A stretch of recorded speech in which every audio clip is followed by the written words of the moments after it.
بسم الله الرحمن الرحيم. والمرسلات عرفا فالعاصفات عصفا والناشرات نشرا فالفارقات فرقا فالملقيات ذكرا عذرا أو نذرا إنما توعدون لواقع فإذا النجوم طمست وإذا السماء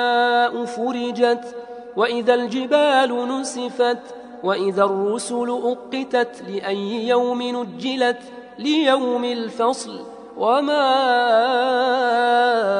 أدراك ما يوم الفصل ويل يومئذ للمكذبين ألم نهلك الأولين ثم نتبعهم الآخرين كذلك نفعل بالمجرمين ويل يومئذ للمكذبين ألم نخلقكم من ماء مهين فجعلناه في قرار مكين إلى قدر معلوم فقدرنا فنعم القادرون ويل يومئذ للمكذبين ألم نجعل الأرض كفاة أحياء وأمواتا وجعلنا فيها رواسي شامخات وأسقيناكم ماء فراتا ويل يومئذ للمكذبين انطلقوا إلى ما كنتم به تكذبون انطلقوا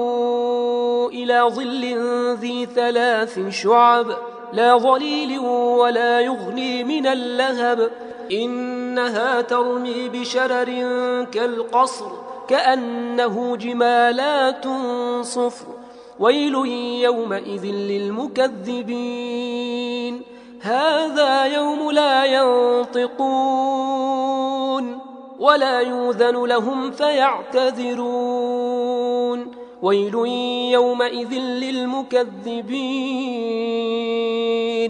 هذا يوم الفصل جمعناكم والأولين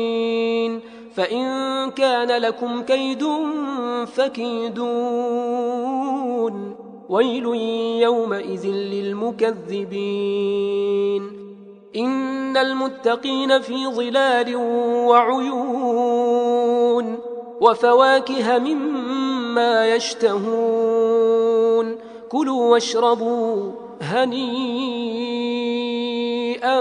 بما كنتم تعملون إنا كذلك نجزي المحسنين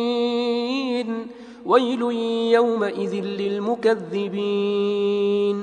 كلوا وتمتعوا قليلا إنكم مجرمون ويل يومئذ للمكذبين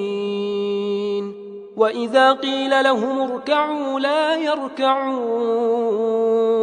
ويل يومئذ للمكذبين فبأي حديث